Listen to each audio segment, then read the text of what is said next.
नमस्कार, आप लाइव बिहार देख रहे हैं। मैं हूं राजमोहन तिवारी। बिहार विधान परिषद के 5 सीटों पर होने वाले चुनाव को लेकर अब बिहार में राजनीति जो है वो जोर पकड़ते दिखाई दे रही है। एक तरफ महागठबंधन है जिसने पिछले दिन एकजुटता का प्रदर्शन किया। सभी तमाम दलों के साथियों ने एक संवाददाता सम्मेलन किया, संयुक्त संवाददाता सम्मेलन, और उसमें पार्टी ने अपने अपने उम्मीदवारों के नाम का ऐलान किया। लेकिन दूसरी तरफ बीजेपी है जहां पर अभी मारामारी चल रही है। बीजेपी ने 4 सीटों पर उम्मीदवारों की घोषणा कर दी, लेकिन एक सीट गया शिक्षक निर्वाचन की उसने खाली छोड़ दी।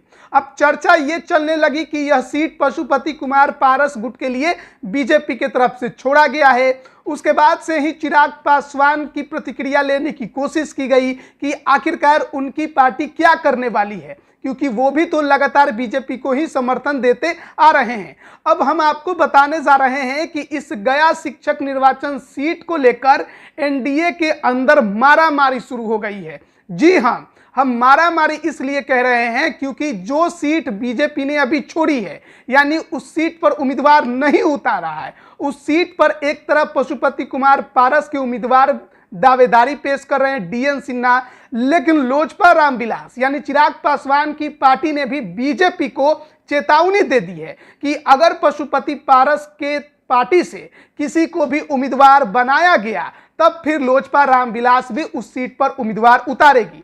आपको बताएं कि इसके पहले भी चिराग पासवान लगातार बीजेपी उम्मीदवारों को अपना समर्थन देते रहे हैं, चाहे बात आप बिहार के चुनावों की कर लीजिए या फिर बिहार के बाहर के चुनावों के। हाल में नागालैंड में जो विधानसभा चुनाव हुआ वहां भी चिराग पासवान ने बीजेपी के सामने अपने उम्मीदवार नहीं उतारे।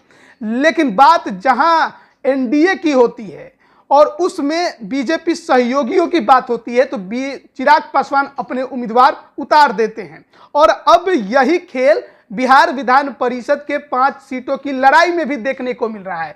4 सीटों पर बीजेपी ने उम्मीदवार उतारे, हालांकि 5वीं सीट पर वो उम्मीदवार उतारेगी या नहीं उतारेगी, इस बात को लेकर अभी तक बीजेपी की तरफ से स्थिति स्पष्ट नहीं की गई है।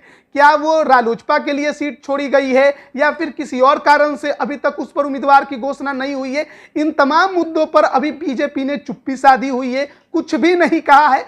ऐसे में हर कोई कयास लगा रहा है और कयास के बाजार में ही यह चर्चा चली कि पशुपति पारस गुट से डीएन सिन्हा वहां पर उम्मीदवार हो सकते हैं, बीजेपी उनको अपना समर्थन देगी। लेकिन जैसे ही यह खबर मार्केट में चली है, सियासी गलियारों में फैली है, उसके बाद से ही चिराग पासवान भी एक्टिव नजर आ रहे हैं। आपको बताएं कि कुछ दिन पहले दिल्ली में संजय जायसवाल बीजेपी प्रदेश अध्यक्ष से लोजपा रामविलास के राष्ट्रीय अध्यक्ष चिराग पासवान की मुलाकात हुई थी और बताया जा रहा है कि इस मुद्दे पर भी बात हुई है। लेकिन अभी भी स्थिति स्पष्ट नहीं होने के कारण अब तक यहां पर मामला फंसा हुआ है और चिराग पासवान ने साफ तौर पर बीजेपी को कह दिया है या तो आप अपना उम्मीदवार इस सीट पर भी उतार दीजिए, वरना अगर आप किसी दूसरे पार्टी को समर्थन कर रहे हैं और कोई और यहां पर आपके समर्थन से उम्मीदवार उतारेगा तो फिर लोजपा रामविलास भी यहां पर उम्मीदवार उतारने को मजबूर हो जाएगी।